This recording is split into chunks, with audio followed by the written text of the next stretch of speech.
कसे आहात सगळे? तर पुन्हा एकदा आपलं स्वागत आहे पायल रेसिपीजमध्ये। आज आपण मस्त अशी शेगाव स्पेशल कचोरी बनवणार आहोत। त्यासाठी मी इथे 2 वाटी मैदा घेतलेला आहे।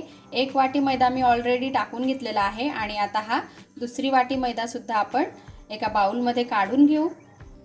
आता मैद्यामध्ये आपल्याला अगदी थोडंसं मीठ टाकून घ्यायचं आहे, अगदी 2 चिमटी। आता आपल्याला याला तेलाचं मोहन द्यायचं आहे। तर ज्या वाटीने मी मैदा मोजून घेतलेला होता तीच मी वाटी इथे घेतलेली आहे। त्या वाटीने पाऊण वाटी एवढं मी तेल घेतलेलं आहे। इथे तेलाच्या ऐवजी आपल्याला तूप घ्यायचं नाहीये, तेलाचाच वापर करायचा आहे, म्हणजे जी कचोरी आहे आपली ती छान अशी क्रिस्पी तयार होईल। आता हे आपण तेल सर्व मैद्याला छान असं लावून घेऊ। आता इथे तेल जे आहे हे छान असं मैद्याला लावून झालेलं आहे। बघा, अशा प्रकारे आपल्याला याची मूठ बनवून बघायची आहे। छान अशी मस्त मूठ तयार होते, म्हणजे तेल जे आहे हे आपलं परफेक्ट लागलेलं आहे। आता यामध्ये आपल्याला पाणी टाकायचं आहे। आता ज्या वाटीने आपण सर्व मोजमाप केलं त्याच वाटीने मी इथे अर्धा वाटी पाणी घेतलेलं आहे। आता हे आपल्याला यामध्ये टाकायचं आहे आणि पुन्हा छान असं मिक्स करून घ्यायचं आहे। तर बघा, अगदी मस्त असा सॉफ्ट डो आपल्याला याचा तयार करायचा आहे, खूप कडक करायचा नाहीये। तर इथे आपला डो जो आहे तो छान असा रेडी करून झालेला आहे। हे बघा, अगदी सॉफ्ट डो मी इथे लावलेला आहे, असाच आपल्याला लावायचा आहे। आता अगदी थोड्या वेळासाठी, जवळपास 7-8 मिनिटांसाठी आपण हे झाकून ठेवूया, म्हणजे हे छान असं तयार होईल। आता जी आपली शेगाव स्पेशल कचोरी आहे त्यासाठी आपल्याला एक मसाला तयार करायचा आहे। मी इथे 2 चमचे धणे घेतलेले आहेत, 1 चमचा आपल्याला जिरे घ्यायचे आहे, त्याचबरोबर 2 चमचे आपल्याला शोप घ्यायची आहे। शोप जी आहे ही आपल्याला स्किप अजिबात करायची नाहीये, शोपमुळेच खूप मस्त अशी टेस्ट येते आपली जी शेगावची कचोरी आहे तिला। आता हे आपण छान असं भाजून घेऊ। आता हे सर्व छान असं भाजून झालेलं आहे, आपण हे थंड करून घेऊ। आता इथे मी जे आपण धणे, जिरे आणि शोप भाजून घेतलेली होती ती छान अशी थंड करून घेतलेली आहे आणि आता हे आपल्याला छान असं बारीक करायचं आहे। बारीक करताना आपल्याला हे पूर्ण फाईन करायचं नाहीये, थोडंसं जाडसरच ठेवायचं आहे, त्याचीच चव खूप छान लागते। तर हे बघा, अशा प्रकारे मी हे असं जाडसर वाटून घेतलेलं आहे, असंच आपल्याला हे करायचं आहे। आता हे आपण काढून घेऊ। आता याच मिक्सरच्या भांड्यामध्ये आपल्याला 8 ते 10 लसणाच्या पाकळ्या, 1 इंच अद्रक आणि 3 ते 4 मिरच्या टाकायच्या आहेत। हिरव्या मिरच्या ज्या आहेत ह्या आपण आपल्या चवीनुसार कमी जास्त करू शकतो, पण शेगावच्या कचोरीमध्ये थोडासा तिखटपणा जास्तच असतो, म्हणून मी इथे 4 मिरच्या टाकलेल्या आहेत। आता हे सुद्धा आपण छान बारीक करून घेऊ। तर बघा, पाणी न टाकता अशा प्रकारे आपल्याला हे वाटण तयार करून घ्यायचं आहे। आता पुढे काय करायचं आहे ते आपण बघूया। आता स्टफिंग बनवण्यासाठी आपल्याला 1 पडी यामध्ये तेल टाकून घ्यायचं आहे कढईमध्ये। 1 पडी म्हणजे जवळपास 4 ते 5 छोटे चमचे। आता इथे तेल जे आहे हे छान असं गरम झालेलं आहे, यामध्ये आपल्याला 1 छोटा चमचा मोहरी टाकायची आहे।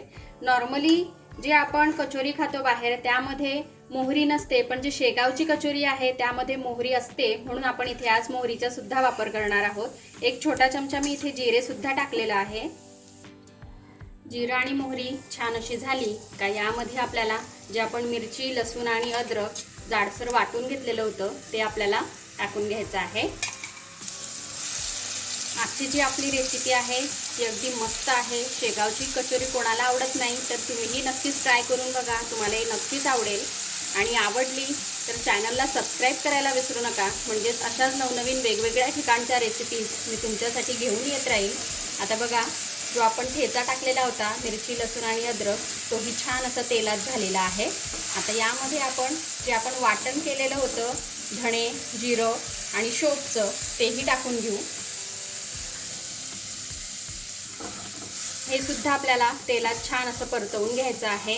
ही क्वांटिटी अगदी परफेक्ट आहे, या प्रमाणातच तुम्ही कचोरीचं जे मिश्रण आहे ते तयार करा, म्हणजे तुमची ही शेगावची जी कचोरी आहे ती अगदी मस्त आणि टेस्टी तयार होईल। आता यामध्ये आपल्याला छोटा अर्धा चमचा हळदीची पावडर टाकायची आहे। चवीनुसार मीठ आपल्याला टाकून घ्यायचं आहे।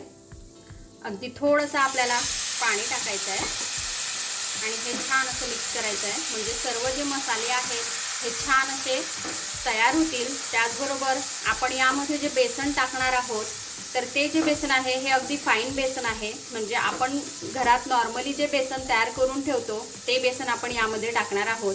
पण शेगावच्या कचोरीमध्ये बेसन जे आहेत हे थोडंसं जाडसर असं तयार केलेलं असतं, पण यामध्ये जर का आपण अशा प्रकारे थोडं पाणी टाकलं आणि नॉर्मल जरी बेसन यूज केलं तरी दाणेदार असं टेक्स्चर आपल्या बेसन पिठाला येतं। म्हणून असं थोडंसं पाणी आपल्याला टाकून घ्यायचं आहे आणि बेसन आता या मसाल्यामध्ये आपल्याला छान असं मिक्स करायचं आहे, म्हणजे बेसन पीठ जे आहे हे थोडं दाणेदार आपलं तयार होतं। मी तुम्हाला रिझल्ट दाखवेलच तेव्हा तुम्हाला कळणारच आहे।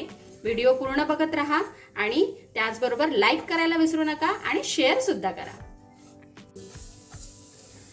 तर बघा इथे मी 4-5 मिनिटं हे छान असं अशा प्रकारे तयार करून घेतलेलं आहे। इथे आता बेसन पिठाचा मस्त असा सुगंध येतोय, बघा किती छान आणि मस्त दाणेदार सुद्धा हे झालेलं आहे आणि हे रेडी झालेलं आहे जवळपास। अशाच प्रकारे आपल्याला हे करून घ्यायचं आहे। बेसन पीठ जे आहे हे कच्चं राहायला नको, त्यासाठी छान असं भाजायचं आहे आणि बघा किती मस्त दाणेदार झालेलं आहे। आता एवढं कोरडं आपण कचोरीमध्ये भरू शकत नाही, म्हणून अगदी थोडंसं आपल्याला यामध्ये पाणी टाकायचं आहे, म्हणजे आपण याला कचोरीमध्ये छान असं फिक्स करू शकू।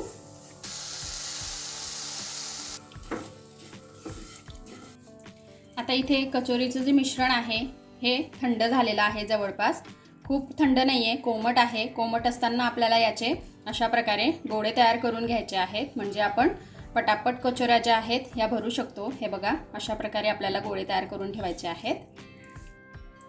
तर हे जे मिश्रण आहे हे आपण आपल्या आवडीनुसार कमी जास्त हे भरू शकतो।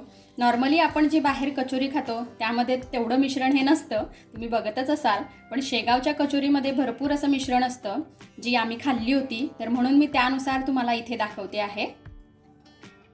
तर एवढ्या मिश्रणामध्ये मीडियम साईजचे इथे 7 गोळे हे तयार झालेले आहेत। आता जेवढ्या वेळात आपण ही प्रोसेस केली तोपर्यंत आपलं जे पीठ आहे कचोरीचं ते छान असं सेट झालेलं आहे।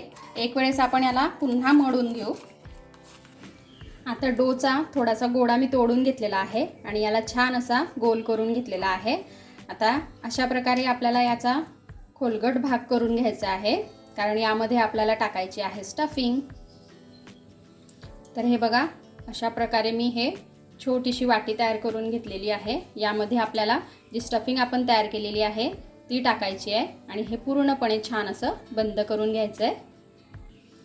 आणि आजची जी आपली शेगाव स्पेशल कचोरी आहे ती अगदी परफेक्ट अशी रेसिपी आहे।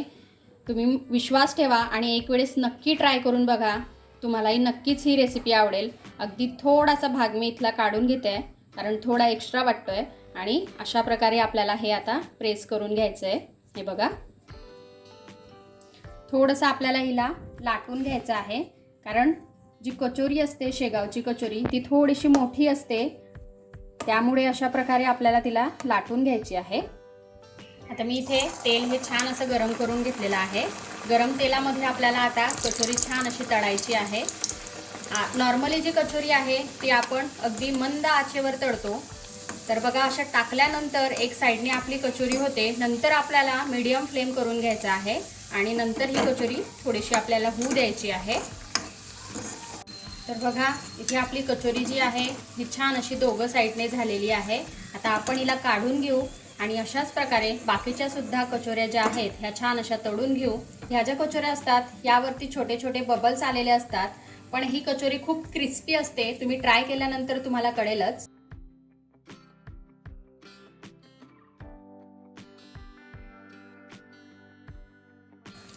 तर बघा इथे आपल्या मस्त अशा कचोऱ्या ज्या आहेत या रेडी झालेल्या आहेत। तर बघा इथे आपल्या मस्त अशा शेगाव स्पेशल कचोऱ्या ज्या आहेत या खाण्यासाठी रेडी आहेत, अगदी मस्त झालेल्या आहेत, तुम्ही नक्कीच ट्राय करा। बघा मी तुम्हाला कचोरी तोडून दाखवते किती मस्त झालेली आहे ते। हे बघा आतमध्ये पूर्ण मसाला जो आहे हा छान असा लागलेला आहे। कचोरी फोडल्याबरोबरच मसाल्याचा मस्त असा सुगंध सुटलेला आहे। कचोरीची टेस्ट खूपच छान आहे, तुम्ही एक वेळेस नक्कीच ट्राय करा आणि आजची रेसिपी कशी वाटली ते मला कमेंटमध्ये नक्की कळवा। आपण भेटूया अशाच एका मस्त अशा रेसिपीसोबत नेक्स्ट व्हिडिओमध्ये। तोपर्यंत आपली काळजी घ्या आणि जाता जाता चॅनलला सबस्क्राईब करा। Take care, bye bye.